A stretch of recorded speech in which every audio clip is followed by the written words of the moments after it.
বৰ্তমান উপস্থিত আছোঁ অসমৰ এগৰাকী জনপ্ৰিয় নাগা নামৰ পাঠক চিপাঝাৰৰ সুভাষ নাথ। মই দেখুৱাইছোঁ এয়া হৈছে অসমৰ জনপ্ৰিয় নাগা নামৰ পাঠক সুভাষ নাথ। আৰু এই সুভাষ নাথৰ বাসগৃহত আমি উপস্থিত আছোঁ। আৰু অসম নাগা নামৰ কাৰণে যে ভাল খবৰ, দৰং জিলাৰ খটৰাহাটত উৎপত্তি হৈছিল নাগা নাম, সেই নাগা নামৰ কাৰণে ভাল খবৰ যে সুভাষ নাথে এইবেলি পৰিৱেশন কৰিব নাগা নাম মুম্বাইত, মায়ানগৰী মুম্বাইত। বলিউডে আমন্ত্ৰণ কৰিছে সুভাষ নাথক নাগা নাম পৰিৱেশনৰ বাবে। স্বাগতম জনাইছোঁ আপোনাক। বহুত বহুত ধন্যবাদ আপোনাকো জনাইছোঁ। হয়, যিহেতু এক সুখবৰ, অসমৰ নাগা নাম বা দৰঙৰ যি নাগা নাম, সেই নাগা নাম এতিয়া বলিউডত স্থান পাইছে আৰু বলিউডত পৰিৱেশন কৰিব নাগা নাম। কেনেকৈ কাৰ জৰিয়তে এই আমন্ত্ৰণ লাভ কৰিলে আপুনি? হয়, এই বহুত বহুত ধন্যবাদ, সমূহ ৰাইজকে বহুত বহুত ধন্যবাদ জনাইছোঁ। মই এখন ফিল্মত, গোটেই আন্তঃৰাষ্ট্ৰীয় ফিল্ম এখনত মই নাগা নাম গোৱাৰ সুবিধা পাইছিলোঁ। ডক্টৰ জোনমণি দেৱী খাউণ্ডৰ প্ৰযোজিত এখন প্ৰযোজনা কৰা তেখেতৰ ছবি, আৰু প্ৰণৱ জে ডেকাৰ ডাইৰেকশ্যনত এখন ফিল্ম আহিছে। ফিল্মখনৰ নাম হৈছে কুকি। কুকি নামৰ ফিল্মখনত আমাৰ প্ৰায় 5 মিনিটমানৰ কাৰণে এটা কীৰ্তনৰ নাম গোৱাৰ সৌভাগ্য ঘটিছিলে। গতিকে আমাৰ সেই আহি একেবাৰে দিনটো উপস্থিত হৈছেহি। 28 জুনত মুক্তি পাব গোটেই অসম, ভাৰতৰ লগতে বিশ্বৰ প্ৰায় 11খন দেশত। আৰু 28 জুনৰ আগত 26 জুনত মায়ানগৰী মুম্বাইৰ আন্ধেৰীত এটা নিৰি নাইনে আয়োজন কৰিছে এটা অনুষ্ঠান। তাত নামী দামী সকলো তাৰকা উপস্থিত থাকিব। বিশেষভাৱে সুনিধি চৌহান, যিয়ে ইয়াতে গীত গাইছিলে কুকি ফিল্মখনত, আৰু নৱাগতা ঋষিতা খাউণ্ড থাকিব, আৰু এনেকৈ বিভিন্ন তাত নামী তাৰকা থাকিব। আৰু সকলোৰে উপস্থিতিত আমাক তাতে নাম গাবলৈ আমন্ত্ৰণ জনাইছে। যিহেতু নাগা নামবিধ বলিউডৰ সেই তাৰকাসকলৰ মাজত পৰিৱেশন কৰা হ'ব, বা আপুনি কেনেকুৱা ধৰণৰ নাম পৰিৱেশন কৰিব বাছনি কৰিছে ইতিমধ্যে?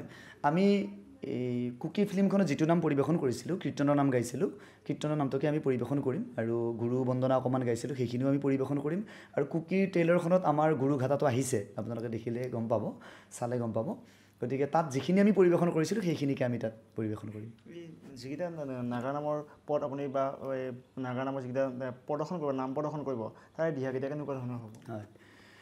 ব্ৰহ্মাই বুলন্ত পাছে নাৰদক চাই, এতিয়ালৈ ভকত মই হ'ব পৰা নাই, পদধূলি বিচাৰি যোৱা অন্য ঠাই, পদধূলি বিচাৰি যোৱা অন্য ঠাই। এইখিনিতে উল্লেখ কৰিব লাগিব আমাৰ দৰ্শকসকলক যে এগৰাকী নাগা নামৰ জনপ্ৰিয় শিল্পীয়ে অসমতে নহয় ভাৰতবৰ্ষৰ বিভিন্ন প্ৰান্তত ইতিমধ্যে নাগা নাম পৰিৱেশন কৰি সমাদৃত লাভ কৰিছে। আমি তেওঁৰ সৈতে কথা পাতিবলৈ চেষ্টা কৰিম, আৰু যে আপুনি অসমত নহয় ভাৰতবৰ্ষৰ বিভিন্ন প্ৰান্তত নাগা নাম পৰিৱেশন কৰি আপুনি সমাদৃত লাভ কৰিছে। কোন ঠাইত পৰিৱেশন কৰিছে বা আপুনি কেনেকুৱা ধৰণৰ সন্মান লাভ কৰিছে? মই এতিয়ালৈকে নতুন দিল্লীত দুবাৰকৈ নাম পৰিৱেশন কৰিছোঁ। তাৰপিছত উৰিষ্যাত মই নাম পৰিৱেশন কৰিছোঁ, আৰু এইবেলিতো মই মুম্বাইত অনুষ্ঠান পৰিৱেশন কৰিবলৈ যাম ডক্টৰ জোনমণি দেৱী খাউণ্ড বাইদেউৰ অৰ্থাৎ নিৰিৰ আমন্ত্ৰণ মৰ্মে। আৰু মই উজনি অসমতো প্ৰায়বিলাকত পৰিৱেশন কৰিছোঁৱে।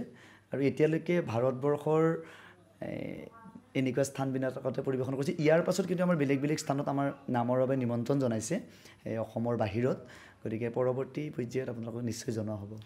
আৰু এটা প্ৰশ্ন আপোনালৈ আছে যে দেখিবলৈ পোৱা গৈছে বৰ্তমান সময়ত নাগা নামত যিটো আধুনিকতাৰ প্ৰভাৱ, আধুনিকতাৰ অত্যাধিক প্ৰভাৱে নাগা নামক কিছু পৰিমাণে গ্ৰাস কৰা দেখিবলৈ পোৱা গৈছে, বা সমাজ সচেতন লোকসকলেও এই বিষয়ে চিন্তা চৰ্চা কৰিছে।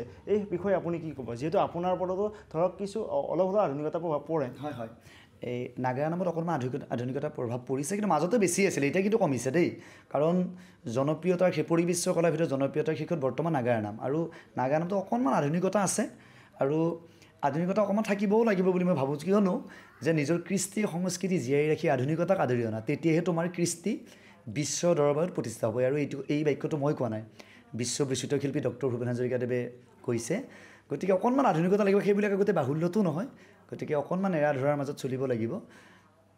আৰু যিখন ছবি মুক্তি পাব কুকিটো আপুনি অভিনয় কৰিছে? অভিনয় মানে মই তাত নাগা নাম পৰিৱেশন কৰিছোঁ, আমাৰ দলটিয়ে তাত অনুষ্ঠান পৰিৱেশন কৰিছোঁ। এটা খুব ধুনীয়া, মই আকৌ কৈছোঁ যে পটভূমিটো অসমৰ, কিন্তু আমাৰ দৃশ্যগ্ৰহণ তেজপুৰ ছাইডতে হৈছিলে। কিন্তু এতিয়া একেলগেতো গোটেই 28 জুনত গোটেই সমগ্ৰ ভাৰতবৰ্ষত মুক্তি পাব। তাৰপিছত ভাৰতবৰ্ষৰ বাহিৰতো বেলেগ বেলেগ জেগাত, মানে বিশ্বৰ প্ৰায় 11খন দেশত মুক্তি পাব। নিশ্চয়কৈ এখন হিন্দী বোলছবি কুকি। এই কুকি বোলছবিখনত সুভাষ নাথৰ যি শিল্পী দলটোৱে নাগানাম পৰিৱেশন কৰিছে, সেই নাগানাম ভাৰতবৰ্ষৰ বিভিন্ন প্ৰান্তৰ লগতে ভাৰতবৰ্ষৰ বাহিৰতো প্ৰদৰ্শন হ'ব। আৰু এই চিনেমাখন প্ৰদৰ্শন হোৱাতে অসমৰ যি আমাৰ দৰঙৰ যি নাগানাম আছে, সেই নাগানাম বিশ্বত প্ৰাণ পাই উঠিব। লগতে সুভাষ নাথে যি মহাৰাষ্ট্ৰত মুম্বাইত যি নাগানাম পৰিৱেশন কৰিব, সেই নাগানামে দৰঙৰ যি অপূৰ্ব কলাকৃষ্টি নাগানাম, সেই নাগানামক এক অন্যান্য মাত্ৰা প্ৰদান কৰিব বুলি আশা কৰিছে সকলোৱে।